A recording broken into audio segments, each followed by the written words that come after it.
जानकारी आपको बता दें, इस वक्त की एनडीए गठबंधन में शामिल हुई सुभाषपा, इस वक्त की बड़ी और अहम जानकारी। तो सुभाषपा ने के एनडीए में शामिल होने की पुष्टि हुई है। अमित शाह ने ट्वीट कर ये पुष्टि की है। ये बड़ी खबर आपको बता रहे, जहां ओपी राजभर ने अमित शाह से मुलाकात की थी।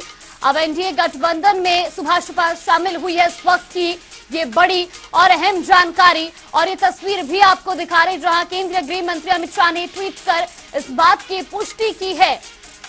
तो ये बड़ी और अहम जानकारी, सुभाषपा एनडीए गठबंधन में शामिल हुई है। भारतीय जनता पार्टी ने यूपी की पॉलिटिक्स में 12 घंटे के भीतर ये दो बड़े धमाके किए, जहां पहला सपा विधायक दारा सिंह चौहान से इस्तीफा कराकर उन्हें पार्टी में शामिल किया, तो वहीं उसके फौरन बाद आज केंद्रीय गृह मंत्री अमित शाह ने ओम प्रकाश राजभर की पार्टी को एनडीए गठबंधन का हिस्सा बनाने का ऐलान कर दिया है। इस वक्त की ये बड़ी और अहम जानकारी आपको बता रहे, जहां अमित शाह ने खुद ट्वीट कर इस बात की पुष्टि की है। तो इससे पहले केवल कयास लगाए जा रहे थे कि सुभाषपा एनडीए में शामिल हो सकती है, लेकिन अब इस बात की पुष्टि केंद्रीय गृह मंत्री अमित शाह ने कर दी है। ओपी राजभर ने अमित शाह से मुलाकात की, जिसके बाद उन्होंने ट्वीट कर अब इस बात की भी पुष्टि की है। तो वही उन्होंने अपने ट्वीट में लिखा कि ओपी राजभर जी से दिल्ली में मुलाकात हुई। उन्होंने प्रधानमंत्री नरेंद्र मोदी जी के नेतृत्व वाले एनडीए गठबंधन में आने का निर्णय लिया। मैं उनका एनडीए परिवार में स्वागत करता हूं। राजभर जी के आने से उत्तर प्रदेश में एनडीए को मजबूती मिलेगी और मोदी जी के नेतृत्व में एनडीए द्वारा गरीबों और वंचितों के लिए कल्याण हेतु किए जा रहे प्रयासों को और बल मिलेगा। तो केंद्रीय गृह मंत्री अमित शाह ने अपने ट्वीट में इस बात की पुष्टि की है और साथ ही साथ उन्होंने कहा कि एनडीए परिवार में मैं ओपी राजभर का स्वागत करता हूं। राजभर जी के आने से उत्तर प्रदेश में एनडीए को मजबूती मिलेगी और मोदी जी के नेतृत्व में एनडीए द्वारा गरीब और वंचितों के कल्याण हेतु किए गए कार्यों को भी बल मिलेगा। सुहेलदेव भारतीय समाज पार्टी और भारतीय जनता पार्टी आगामी 2024 चुनाव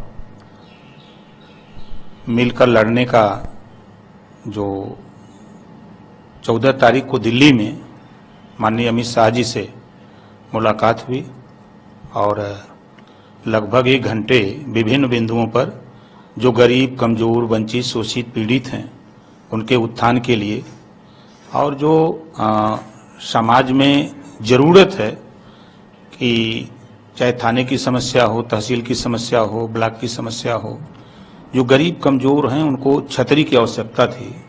इन सब मुद्दों को लेकर के माननीय गृह मंत्री अमित शाह जी से मुलाकात हुई, बात हुई और उन्होंने सहमति जताई और दोनों दल के मिलने से पूरे प्रदेश में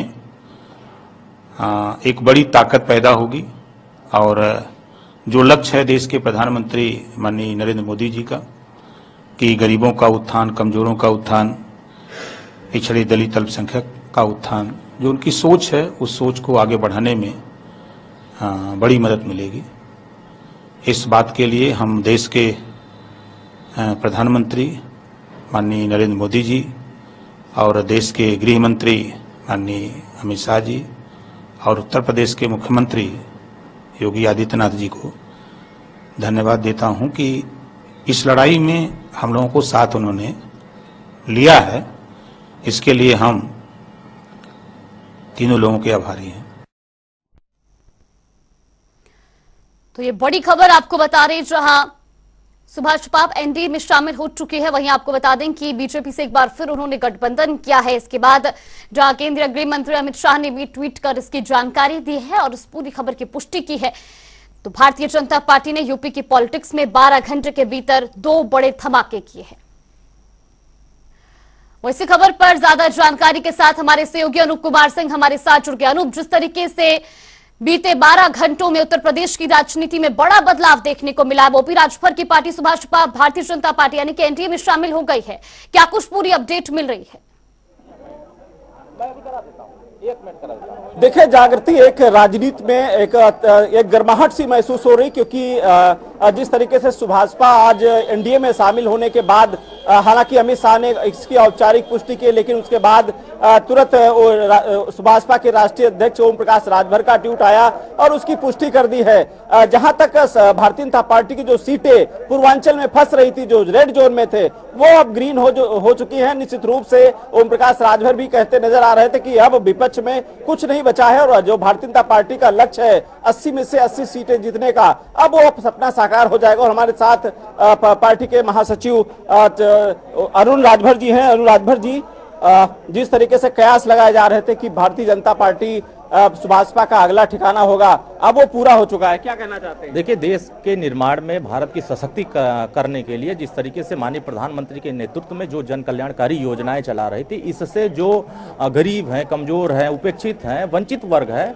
उसी की लड़ाई माननीय ओम प्रकाश राजभर जी लंबे समय से लड़ रहे हैं कि उनको सशक्त किया जाए। और उस योजना में माननीय प्रधानमंत्री के नेतृत्व में जो काम चल रहे हैं उसी को आगे बढ़ाने के लिए आज सुहेलदेव भारतीय समाज पार्टी एनडीए में शामिल होकर के जो वंचित कल्याण योजनाएं हैं उसको और मजबूत बल देने के लिए हमने आज एनडीए में शामिल होने का फैसला किया। कितनी सीटों पे समझौता हुआ है? देखिए, सीटों का सवाल नहीं है, यहाँ सवाल यह है कि देश के प्रधानमंत्री तीसरी बार कैसे प्रधानमंत्री बने और देश ही नहीं दुनिया में एक मजबूत स्तंभ कैसे बने। इसके लिए सुहेलदेव भारतीय समाज पार्टी उत्तर प्रदेश ही नहीं पूरे देश में विपक्षियों का सफाया करने की पूरी योजना बना ली है। और आने वाले समयों में जिन लोगों को ये अहंकार था कि सुहेलदेव भारतीय समाज पार्टी के पास कुछ नहीं है, माननीय प्रकाश राजभर जी के पास कुछ नहीं है, तो आज उनको पता चल गया होगा उत्तर प्रदेश के पिछड़े, दलित, कमजोर, आदिवासी हर तबका आज एक सवाल रोज राजभर जी कह रहे थे कि 3 सीटों से कम अगर मिलेंगे तो हम उसमें नहीं शामिल होंगे। यही हाल 2022 में था जब तत्कालीन जो यूपी के प्रदेश अध्यक्ष स्वतंत्र देव सिंह के यहाँ जब आपकी बैठक हुई थी तो 2 सीटों पे समझौता नहीं हो पाया था, इस वजह से गठबंधन नहीं हो पाया था और समाजवादी पार्टी के साथ में चले गए थे। एक सवाल ये है। दूसरा सवाल, जो समाजवादी पार्टी कह रही कि राजभर का गठबंधन ज्यादा टिक नहीं पाता है, तो समाजवादी पार्टी कौन सा गठबंधन टिक गया? कांग्रेस पार्टी से गठबंधन किया था 2017 में, 2019 में बहन जी से गठबंधन किया था, आरएलडी से किया था, केशव देव मौर्य से किया था, चौहान जी से किया था। कितने लोगों से टिका? सुहेलदेव भारतीय समाज पार्टी से किया। मान लेते हैं सुहेलदेव भारतीय समाज पार्टी गठबंधन इधर उधर करती है, आपने क्या किया है? आप करते हैं तो रासलीला करते हैं, हम करते हैं तुम्हारा कैरेक्टर ढीला हो जाता है। तो ये समाजवादी पार्टी यह जान चुकी है कि उत्तर प्रदेश में जो पिछड़े हैं, दलित हैं और मुसलमान हैं, कमजोर हैं, अभी हमारे साथ नहीं आ रहे हैं। ये देश के प्रधानमंत्री माननीय नरेंद्र मोदी जी के नेतृत्व में, माननीय अमित शाह जी के दिशा निर्देश पर, माननीय मुख्यमंत्री जी की जो योजनाएं हैं उससे लाभान्वित जो लोग हो रहे हैं। 2017 का चुनाव हुआ था, जिस समय यूपी में विधानसभा का, उस समय आप भारतीय जनता पार्टी के साथ में मंत्री बने। मंत्री बनने के बाद कुछ ही दिन बाद आप मंत्री पद छोड़ के अलग हो गए। 2022 में इसी प्रकार से जब चुनाव से पहले समाजवादी पार्टी से गठबंधन हुआ, उसके बाद फिर टूट गया। इसी वजह से वो लोग दोहरा रहे हैं कि गठबंधन ज्यादा टिक नहीं पाएगा और ये भारतीय जनता पार्टी में जो एनडीए के साथ गठबंधन हुआ है ये कितने दिन तक चलने वाला है? देखिए, ये बहुत मजबूती से गठबंधन चलेगा। अभी लक्ष्य है 2024 में विपक्षियों का सुफड़ा साफ करने का, और ये पूरी तरीके से उत्तर प्रदेश में ये तय हो गया कि उत्तर प्रदेश में विपक्ष का नामो निशान नहीं रहेगा। ये सिर्फ नाम के लिए लड़ेंगे, अब ये चुनाव जीतने के लिए नहीं लड़ पाएंगे, क्योंकि अब देश की जनता और प्रदेश की जनता ने जो तय किया है कि माननीय प्रधानमंत्री जी के नेतृत्व में गरीबों के कल्याण की योजनाओं को हम जनता तक पहुंचाने का काम करेंगे। और भारतीय समाज पार्टी और सुहेलदेव भारतीय समाज पार्टी भारतीय जनता पार्टी के साथ मिल करके उन योजनाओं को आगे बढ़ाएगी जिन योजनाओं की लड़ाई हम लड़ते हैं। हमारी लड़ाई की विचारधारा अपनी स्पष्ट है कि हम भर और राजभर जाति को अनुसूचित जनजाति में शामिल करने की जो हमारी मांग है उसको माननीय प्रधानमंत्री ने स्वीकार किया, माननीय अमित शाह जी ने स्वीकार किया और माननीय मुख्यमंत्री ने स्वीकार किया कि इसको हम जन समाज हित में है, हम इसको करेंगे। 18 तारीख को एनडीए की बैठक होने वाली सभी दलों के, उसमें क्या शामिल होने वाले हैं? बिल्कुल शामिल होंगे। अब तो एनडीए के हम घटक दल हो गए हैं, तो जो भी आगामी योजनाएं बनेंगी, जो भी बैठक निर्धारित किए जाएंगे, उसमें सुहेलदेव भारतीय समाज पार्टी की तरफ से माननीय राष्ट्रीय अध्यक्ष शामिल होंगे। तो अब उत्तर प्रदेश में कैसी आपको क्या करते हैं राजनीति होगी, क्योंकि आप मंत्री भी आपके यहाँ से बनने वाले पार्टी में की? अब तो देखिए आगे वो, अब तो सारी चीजें आज तय नहीं हो पाएगी। आज तो सिर्फ ऐलान होंगे शामिल होने का, एनडीए में शामिल होने का, बाकी जो क्या आगे होगा ये सब आपको बताया जाएगा। अनूप लौटेंगे आपके पास, अनूप लौटेंगे आपके पास। हमारे साथ यूपीयू के संपादक के उपाध्याय जी जुड़ गए और साथ ही साथ हमारे साथ सुभाषपा के प्रवक्ता सुभाष चंद्र गुप्ता जी भी जुड़ गए हैं। सबसे पहले तो सुभाष जी, आपको बहुत बहुत शुभकामनाएं कि आप एनडीए में शामिल हो गए हैं। और जिस तरीके से लगातार ये आरोप लगते आए हैं कि सुभाषपा का जो गठबंधन है वो लंबा नहीं टिकता, उम्मीद करते हैं कि इस बार गठबंधन थोड़ा लंबा टिकेगा जरूर। जागृति जी, बहुत बहुत धन्यवाद। सबसे पहले तो मैं सुभाष चंद्र गुप्ता नहीं, मेरा पूरा नाम सुभाष चंद्र यादव है जी। दूसरा, भारतीय समाज पार्टी का गठबंधन एनडीए के साथ में भारतीय जनता पार्टी के साथ में इस बार बहुत ही लंबा चलेगा, लंबा टिकेगा। ये जाहिर सी बात है कि विपक्षी लोग किस तरह से गठबंधन जो हमारा हुआ है, भारतीय समाज पार्टी, भारतीय जनता पार्टी सम्मिलित हुई है, एनडीए के अंदर हम शामिल हुए, तो जाहिर सी बात है कि जो विपक्षी दलों के अंदर पूरी तरीके से खलबली मची हुई है, क्योंकि बौखलाए हुए हैं, क्योंकि अब उत्तर प्रदेश के अंदर कोई लड़ाई बची ही नहीं है। जी उत्तर प्रदेश के अंदर योगी आदित्यनाथ जी के नेतृत्व में और आदरणीय यशस्वी प्रधानमंत्री नरेंद्र मोदी जी के नेतृत्व के अंदर 2024 के चुनाव भारतीय समाज पार्टी पूरी मजबूती के साथ लड़ेगी, जिसका उल्लेख अभी थोड़ी देर पहले हमारे राष्ट्रीय प्रमुख वक्ता आदरणीय अरुण भैया ने भी कर दिया है। जी तो भारतीय समाज पार्टी पूर्व के अंदर भी जिसके भी साथ रही है, भाजपा के साथ भी हम जब रहे तो पूरी मजबूती के साथ में रहे, समाजवादी पार्टी के साथ भी जब भारत के अंदर थे पूरी मजबूती के साथ में थे। समाजवादी पार्टी की नीति और विचार करना चाहिए, क्योंकि समाजवादी पार्टी के अंदर समाजवाद बचा ही नहीं, तो समाजवाद को परिभाषित नहीं करती, सिर्फ परिवारवाद को परिभाषित करती है। उसके उलट भारतीय समाज पार्टी देश हित के अंदर, प्रदेश हित के अंदर, उत्तर प्रदेश की 24 करोड़ जनता के हितों को ध्यान में रखते हुए, दलित वंचित शोषित पिछड़ों को ध्यान में रखते हुए एनडीए के साथ में गई है। तो हमारी विश्वसनीयता पहले भी बनी हुई थी, हमारी विश्वसनीयता अभी बनी हुई है, ये हमारा गठबंधन लंबा चलेगा। चलिए ठीक है। केके उपाध्याय जी, आपसे भी जानना चाहेंगे, जिस तरीके से जो है बीते 12 घंटे में बड़ा बदलाव यूपी की राजनीति में देखने को मिला है। अब सुभाषपा जो है वो एनडीए में शामिल हो गई। इससे पहले सिर्फ कयास लगाए जाते थे, लेकिन अब इसकी पुष्टि भी हो चुकी है। लेकिन बड़ा सवाल ये भी कि ओपी राजभर जो है वो मुख्यमंत्री से मुलाकात नहीं करते या प्रदेश अध्यक्ष से मुलाकात नहीं करते, सीधा अमित शाह से उनकी मुलाकात होती है और उसके बाद सुबह ये ट्वीट होता है कि अब जो सुभाषपा है वो एनडीए में शामिल हो गई है। क्या मायने निकाले जाए इसके? देखिए, सबसे पहले तो ये बहुत पहले से माना जा रहा था कि ओम प्रकाश राजभर अब भारतीय जनता पार्टी के साथ में गठबंधन करने वाले हैं जी। और जहां आपने ये कहा कि मुख्यमंत्री से मुलाकात नहीं करते, तो आपको बता दूं कुछ दिन पहले ही बनारस में देर रात को ओम प्रकाश राजभर जी की मुख्यमंत्री योगी आदित्यनाथ से मुलाकात हुई। उसके बाद से ही इस बात के कयास लगाए जाने लग गए थे कि अब जल्दी ही ओम प्रकाश राजभर एनडीए का घटक हो जाएगी। अमित शाह चूंकि पूरे देश भर में भारतीय जनता पार्टी के जो भी घटक दल हैं उन सब का जो निर्णय है वो अमित शाह के द्वारा होता है, इसलिए अमित शाह से मिलना तो सभी पार्टी को, चाहे कोई भी दल हो, चाहे वो बिहार का मामला हो, चाहे उत्तर प्रदेश का, वो सब अमित शाह से तो मिलेंगे ही मिलेंगे। तो ये अच्छा, दूसरी बात ये है कि अब ये गठबंधन पूर्वांचल के लिए बहुत अहम हो जाता है, क्योंकि पूर्वांचल में पिछली बार भारतीय जनता पार्टी जो राजभर का जो बेल्ट है, जैसे गाजीपुर है, घोसी है, जौनपुर, ये लोकसभा सीट भारतीय जनता पार्टी हार गई थी। अब ये है कि अगर ओम प्रकाश राजभर के साथ गठबंधन हो गया है तो पूर्वांचल में भारतीय जनता पार्टी को मजबूती मिलेगी, क्योंकि पूर्वांचल की 8 से 10 सीटों पर राजभर समाज का जबरदस्त प्रभाव है। तो जाहिर है कि अब चुनाव नजदीक है 2024 से, और इस दृष्टि से ये गठबंधन बहुत महत्वपूर्ण है। जी बिल्कुल। साथ ही साथ ये भी एक सवाल मैं करना चाहूंगी, जिस तरीके से बताया जा रहा था पहले कि समाजवादी पार्टी के कई नेता जो है वो ओपी राजभर के संपर्क में, ऐसा वो खुद बयान देते हुए आए थे।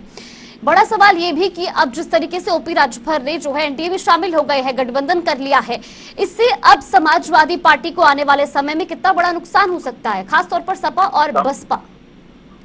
देखिए, समाजवादी पार्टी को चूंकि पिछली बार भी लोकसभा चुनाव में गठबंधन करके चुनाव लड़े थे, उस गठबंधन से भी समाजवादी पार्टी को बहुत फायदा नहीं हुआ था। अलबत्ता बहुजन समाजवादी पार्टी को फायदा हो गया था उससे, और समाजवादी पार्टी अपनी वही 4-5 सीटों पर रह गई। इस बार भी अभी जो दृश्य दिखाई दे रहे हैं, जैसे कल देवेंद्र सिंह चौहान जो समाजवादी पार्टी के साथ थे, उन्होंने विधानसभा की सदस्यता से इस्तीफा दे दिया है और अब वो घोसी से लोकसभा चुनाव लड़ने की तैयारी कर रहे हैं। जाहिर है वो अब भारतीय जनता पार्टी में जाएंगे या फिर ओम प्रकाश राजभर की जो सुभाषपा है उसमें शामिल होंगे। तो कुल मिलाकर के अभी समाजवादी पार्टी के लिए ये अच्छे संकेत नहीं कहे जा सकते। हालांकि इस समय प्रदेश में सबसे बड़ा विपक्ष है, लेकिन एक एक करके जिस तरीके से उनके घटक दल उनसे दूर हो रहे हैं, उससे एक तो समाजवादी पार्टी की विश्वसनीयता में प्रश्न चिन्ह लगता है, और दूसरा लोकसभा चुनाव का जो मूड है वो विधानसभा चुनाव में लोकल स्थानीय नेता, प्रदेश स्तरीय नेताओं के चीजें नरेंद्र मोदी के चेहरे पर चुनाव होगा, तो ऐसे में समाजवादी पार्टी को मुकाबला करना थोड़ा सा कठिन होगा। जी बिल्कुल। और हमारे साथ सुभाषपा की प्रवक्ता सुभाष यादव जी भी है। उनका कहना है कि सुभाषपा के एनडीए में शामिल होने के बाद यूपी में तो राजनीति ही खत्म हो गई है। क्या वाकई में ऐसा है? केके जी, आप तक आवाज पहुंच रही है मेरी? हाँ जी, हाँ, क्या आपका सवाल जिस दोबारा तरीके दोहराइए। से सुभाषपा के जो प्रवक्ता है सुभाष चंद्र यादव जी, उनका कहना है कि सुभाषपा के एनडीए में शामिल होने के बाद तो यूपी में राजनीति खत्म हो जाती है, क्या वाकई में ऐसा है? नहीं, यूपी, पूरे यूपी की बात नहीं कर सकते, लेकिन हाँ, पूर्वांचल की कुछ सीटों पर निश्चित रूप से ओम प्रकाश राजभर जी का प्रभाव है। उधर राजभर समाज के वोटों का बाहुल्य है वहाँ का समाज, और राजभर समाज के क्षेत्र में राजभर बने हुए, इसमें कोई दो मत नहीं है। पूर्वांचल है, भारतीय जनता पार्टी ने जो रणनीति बनाई है उन्होंने जो, और ये 2014 से जो इस रणनीति पे काम कर रहे हैं कि जो छोटे दल उनसे समझौता किया जाए। छोटे दलों के साथ बार्गेनिंग कम होती है, कम सीटों पे समझौता करना पड़ता है, उनका जितनी क्षेत्र में प्रभाव है उतनी सीटों पे बातचीत बन जाती है। अगर बड़े दलों के साथ में आते हैं तो ज्यादा सीटें मांगते हैं, ज्यादा बार्गेनिंग पावर उनकी हो जाती है और उसके उतने परिणाम सामने नहीं आते। तो इसलिए भारतीय जनता पार्टी छोटे छोटे दलों से, अभी केवल इसी से नहीं है, ये अभी और भी आगे भी जाएंगे। जैसे आरएलडी की बात चल रही है, जैन उत्तर प्रदेश में सीटों पर अपना प्रभाव रखते हैं, तो जयंत चौधरी का भी अभी स्थिति क्लियर नहीं है कि वो सपा के साथ रहेंगे या एनडीए साथ आएंगे। तो ये अभी आगे देखते जाएंगे राजनीति किस जाती है। जी बिल्कुल। के उपाध्याय जी, एक सवाल मेरा और भी, जिस तरीके से भारतीय जनता पार्टी के जो यूपी में और अन्य सहयोगी दल है, जैसे कि निषाद पार्टी होगी, अन्य जो दल हैं, क्या उनका वर्चस्व अब कम हो सकता है या उनके बीच अब मतभेद बढ़ सकते हैं? नहीं, देखिए, आप एक यूपी की राजनीति को समझने के लिए क्षेत्र को समझना जरूरी है। जी। निषाद समाज का जिन क्षेत्रों में प्रभाव है पूर्वांचल के, वो है गोरखपुर, देवरिया, बस्ती, इस बैंड में। राजभर समाज का है बलिया, घोसी, गाजीपुरा, बनारस के आसपास की जो सीट है उधर प्रभाव है। तो इससे किसी का भी कोई असर नहीं पड़ेगा। हाँ, ये जरूर है कि अब किसको कितनी सीटें दी जाएंगी वो इनके समाज की जितनी अधिकता है उसके आधार पर सीटों का बंटवारा होगा। तो वो अभी सीटों के बंटवारे पे, क्योंकि ये लोग सब साथ नहीं है, तो वो बात पहले बात हो ही गई होगी, तो इसलिए अब इसमें कोई बहुत प्रभाव पड़ेगा ऐसा नहीं है। जी बिल्कुल, चलिए ठीक है। सुभाष यादव जी, आपसे भी जानना चाहेंगे, जिस तरीके से आपका ये कहना है कि जो है वहां पर अब यूपी में जो है राजनीति ही नहीं बची है, लेकिन दूसरी तरफ अखिलेश यादव का भी ये साफ तौर पर कहना है कि जो ओपी राजभर की पार्टी है सुभाषपा, वो गठबंधन में लंबे समय तक किसी के साथ टिकती नहीं है। अब इसके बाद क्या स्टैंड होगा सुभाषपा का? देखिए, अखिलेश यादव जी जो बयान दे रहे हैं, अखिलेश यादव जी असल में समाजवादी पार्टी के बारे में बयान दे रहे हैं, क्योंकि समाजवादी पार्टी ने कांग्रेस से गठबंधन किया, वो गठबंधन उनका फ्लॉप रहा। उन्होंने बहुजन समाज पार्टी से गठबंधन किया, वो गठबंधन उनका फ्लॉप रहा। उन्होंने सुभाषपा से गठबंधन किया, गठबंधन उनका फ्लॉप रहा। ये क्या करते हैं, सारी पार्टियों को दोष देते, लेकिन अपने गिरेबान में झांक के समाजवादी पार्टी अखिलेश यादव नहीं देखते। भैया, सारे गठबंधन के जो सहयोगी थे गलत से, खाली अखिलेश यादव जी सही है, अखिलेश यादव जी की भूल है। अखिलेश यादव सिर्फ उत्तर प्रदेश की जनता को छलने का प्रयास कर रहे हैं और झूठा आश्वासन में काम कर रहे हैं। जहां तक सुरेंद्र भारतीय समाज पार्टी की बात है, तो सुरेंद्र भारतीय समाज पार्टी की ताकत को समझने के लिए 2017 के अंदर चले जाइए, जब भारतीय जनता पार्टी के गठबंधन में चंद्र थे, तो पूर्वांचल के कई जिलों के अंदर समाजवादी पार्टी खाता नहीं खोला, और जब 22 के अंदर जब हम समाजवादी पार्टी के साथ में आए तो पूर्वांचल के कई जिलों के अंदर भारतीय जनता पार्टी खाता नहीं खोला। जबकि समाजवादी पार्टी ने पश्चिम के अंदर आरएलडी से गठबंधन किया तो ताकि जाटों का उनके पास चांसू रह जाए, लेकिन जाटों ने उनको नकार दिया। मध्य के अंदर आए जनवादी पार्टी के, सोशलिस्ट पार्टी के संजय चौहान जी को लेके, महान दल के केशवदेव मौर्य जी को लेके, स्वामी प्रसाद सहरा जी को भी लेके आ गए, लेकिन मध्य में भी उत्तर प्रदेश की जनता ने नकार दिया। तो समाजवादी पार्टी जो 47 से 111 सीटों पर आई थी, वो पूर्वांचल के अंदर सुरेंद्र भारतीय समाज पार्टी की बदौलत आई थी। तो सुरेंद्र भारतीय समाज पार्टी 30 से 32 लोकसभा सीटें ऐसी जिसके अंदर सुरेंद्र भारतीय समाज पार्टी का अपना एक वर्चस्व, अपना एक जनाधार है। तो जाहिर सी बात है कि बिना सुरेंद्र भारतीय समाज पार्टी को साधे किसी की सत्ता हासिल कर पाना किसी भी दल की बस की बात नहीं थी। आज लोग ये बोलते हैं कि सुरेंद्र भारतीय समाज पार्टी अपने दल को नहीं जीत सकती, ठीक है, नहीं जीत सकते, लेकिन सुरेंद्र भारतीय समाज पार्टी इस कंडीशन के अंदर तो थी कि खेल बिगाड़ा पूर्वांचल के अंदर कहावत है, तो हम उस कंडीशन के अंदर थे जो समाजवादी पार्टी का खेल बिगाड़ सकते थे। लेकिन समाजवादी पार्टी का सुप्रीम अखिलेश यादव को अपने गिरेबान में झांक के देखना पड़ेगा, क्योंकि प्रमुख विपक्षी दल उत्तर प्रदेश की जनता ने विरोधी दल के नेता का जनादेश दिया, लेकिन जो विपक्षी नेता होता है, विपक्षी नेता विपक्षी दलों को साथ में लाने का एक सेकंड भी प्रयास नहीं करता, एक में भी प्रयास नहीं करता। ये टीएमसी के पास चले जाते, ममता बनर्जी के पास, उत्तर प्रदेश के अंदर ममता बनर्जी एक वोट नहीं मिलाने की हैसियत रखती है। एक केसीआर के साथ रहे थे जाकर के केसीआर भी तेलंगाना से आकर उत्तर प्रदेश के अंदर एक वोट दिलाने की हैसियत नहीं रखते, जबकि राजनीतिक दृष्टिकोण से सबसे अत्यधिक वोट करने वाला क्षेत्र उत्तर प्रदेश है और उस देश के दशा दिशा अगर कोई तय करता है तो उत्तर प्रदेश तय करता है और उसकी शुरुआत पूर्वांचल से होती है। और पूर्वांचल के अंदर स्वतंत्र भारतीय समाज पार्टी लाठी में बैठी हुई है, तो पूर्वांचल के अंदर स्वतंत्र भारतीय समाज पार्टी को अगर इस हाथ से नहीं तो जाहिर सी बात इनकी लुटिया टूटने वाली थी और लुटिया टूट भी गई है। पिछली बार ये 5 में से गठबंधन करने के बाद अब इनके पास 3 सीटें बची हुई है, अब 3 नहीं बचेगी समाजवादी पार्टी के पास जागृति के आने वाले चुनाव के अंदर देख लीजिए। जी बिल्कुल। के उपाध्याय जी, एक आखिरी प्रश्न आपसे भी करना चाहूंगी, क्या जल्द ही ऐसी खबर हमें जयंत चौधरी भी दे सकते हैं, क्योंकि उनको लेकर के भी कयास तो कई लगाए जा रहे हैं? हाँ बिल्कुल, इस बारे में पिछले कई दिनों से इस तरह की बताई भी है और जो हाल ही में विपक्ष की मीटिंग हुई थी पटना में उसमें वो शामिल नहीं हुए थे। अभी भी उन्होंने एक ट्वीट किया था जिसके अभी तक अर्थ निकाले जा रहे हैं। उन्होंने ट्वीट किया कि चावल ही खाने तो खीर खाइए, तो अब समझ में नहीं आया, लेकिन जो ज्यादातर है राजनीति की वो ये मान रहे हैं कि एनडीए के साथ उनकी कोई बातचीत चल रही है। तभी बातचीत कितनी यह भी पाना मुश्किल है, लेकिन इन संभावनाओं से इनकार नहीं कर सकते कि एनडीए के घटक दल में जल्द ही जयंत चौधरी शामिल हो सकते हैं। जी बिल्कुल। अनूप, आपसे भी एक प्रश्न करना चाहूंगी, जिस तरीके से जो है अब ओपी राजभर एनडीए में शामिल हो गए हैं, बड़ा सवाल ये भी कि अब भारतीय जनता पार्टी को या कुल मिलाकर के एनडीए को अब किन किन सीटों पर जो है और मजबूती मिल सकती है ओपी राजभर के एनडीए में शामिल होने के बाद? देखिए, ओम प्रकाश राजभर भी कहते नजर आ रहे थे कि दारा सिंह चौहान एनडीए में शामिल होने वाले हैं, यानी इनके साथ में होंगे। उसमें सैनी का भी नाम लिया कि आपके पास हमारे साथ बीजेपी सांसद घनश्याम सिंह लोधी जी भी जुड़ गए। घनश्याम सिंह जी, सबसे पहले तो बहुत बहुत स्वागत है आपका जनता टीवी पर। अब सुभाषपा भी एनडीए में शामिल हो गई है, सबसे पहले तो आपको बहुत बहुत बधाई। और साथ ही ये पहला प्रश्न भी कि अब प्रदेश में भारतीय जनता पार्टी को और कितनी मजबूती मिलेगी? नमस्कार। पहले तो जी देखिए, ओपी राजभर जी जो हमारी पार्टी से जुड़ रहे हैं, जो स्वागत है उनका, क्योंकि हमारा जो सिर्फ नेतृत्व चाहता है वही हमारी पार्टी में होता है। जो अनुशासन पार्टी, हमारी पार्टी में जो अनुशासन है तो हम कोई टिप्पणी नहीं कर सकते उन पर, और जो सिर्फ नेतृत्व का फैसला है तो हम स्वागत करते हैं। और राजभर के आने से हमारी पार्टी को मजबूती मिलेगी, क्योंकि पूरब में उनका वर्चस्व है और पूरब में हमें बहुत बड़ा फायदा मिलने जा रहा है। जी बिल्कुल। के उपाध्याय जी, हमारे साथ घनश्याम सिंह लोधी जी भी जुड़ गए, अगर आपका कोई प्रश्न हो तो। नहीं बिल्कुल, इस समय घनश्याम सिंह लोधी जी के लिए तो ये प्रसन्नता का विषय है। लोधी जी, आप ये बताइए कि महान दल और आरएलडी इधर भी कोई बातचीत चल रही है क्या भाजपा की, क्या आपकी जानकारी में है?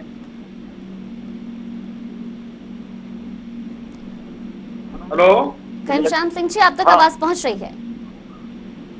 जी घनश्याम सिंह, मेरी जानकारी में तो नहीं है, लेकिन फिलहाल हमारी पार्टी में जो भी आना चाहे उसका स्वागत है और हमारे शीर्ष नेतृत्व उसकी देखरेख में काम चल रहा है। और मेरे ख्याल 18 तारीख को मीटिंग है। 18 तारीख में कौन कौन आते हैं 18 तारीख को आपको पता चल जाएगा। जी बिल्कुल। अनूप, एक प्रश्न आपसे भी करना चाहूंगी, जिस तरीके से अब जो है राजनीतिक पार्टियों के जो फेरबदल हैं वो तो उनका दौर तो लगातार जारी है, लेकिन बड़ा प्रश्न ये भी कि उत्तर प्रदेश की जो जनता है वो इस गठबंधन को किस तरह से देख रही है?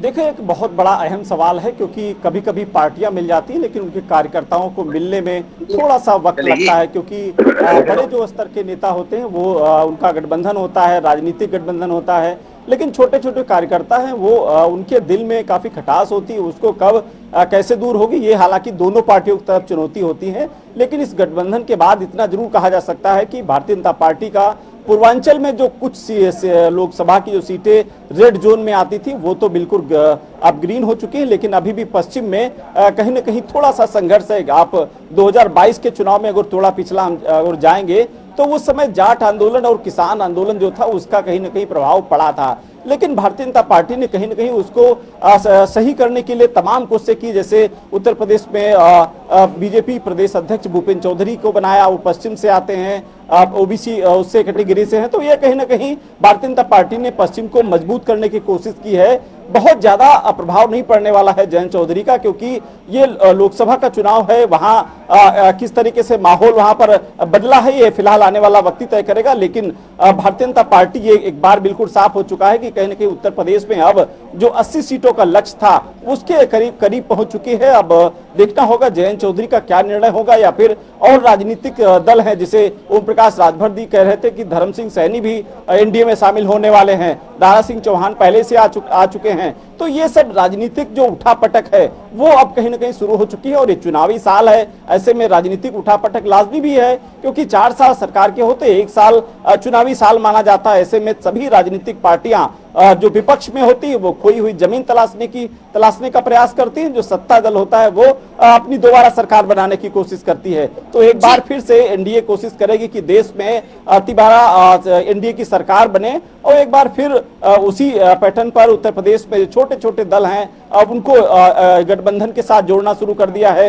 हालांकि इस गठबंधन के साथ जो चर्चाएं ये भी हुई थी कि संजय निषाद हैं वो थोड़ा अनकंफर्ट महसूस कर रहे थे, कि थोड़ा असहज महसूस कर रहे थे पार्टी में। अब चूंकि राजनीति का चाणक्य कहा जाता है अमित शाह को, वो किस तरीके से मैनेज करेंगे, किस तरीके से सबको अपना अपना जो जिम्मेदारी है, अपना अपना जो उनकी मांगे हैं वो किस तरीके से पूरा करेंगे, ये अमित शाह बहुत जल्दी, क्योंकि वो वाकई जिस तरीके से उनको चाणक्य कहा गया है राजनीति का, वो हर मुद्दे पर सहज ही सुलझा लेते हैं। अब चलिए ठीक है अनूप, बहुत बहुत धन्यवाद आपका हमारे साथ जुड़ने के लिए। घनश्याम जी, जाते जाते एक आखिरी प्रश्न करना चाहूंगी, जयंत चौधरी को लेकर के कई कयास लगाए जा रहे, कब तक शामिल कर रहे हैं उन्हें भारतीय जनता पार्टी में? ये जिम्मा है, बात चल रही है, लेकिन मेरी पूरी जानकारी में नहीं है कि कहां तक बात पहुंची है जी। लेकिन अगर वो आते हैं तो उनका स्वागत है पार्टी में। ये तो भारतीय जनता पार्टी है, सबको साथ लेकर चलना चाहती है। चलिए ठीक है, बहुत बहुत धन्यवाद घनश्याम जी आपका हमारे साथ जुड़ने के लिए और अपना कीमती समय हमें देने के लिए। के उपाध्याय जी आपका भी बहुत बहुत धन्यवाद। सुभाष यादव जी आपका भी बहुत बहुत धन्यवाद हमारे साथ जुड़ने के लिए। तो इस वक्त की बड़ी खबर आपको बता रही है, जहां उत्तर प्रदेश की राजनीति में बड़ा बदलाव हुआ है, सुभाषपा एनडीए में शामिल हो गई। चलिए बुलेटिन में फिलहाल के लिए बस इतना ही, यहाँ पे रुकते एक छोटे से ब्रेक के लिए।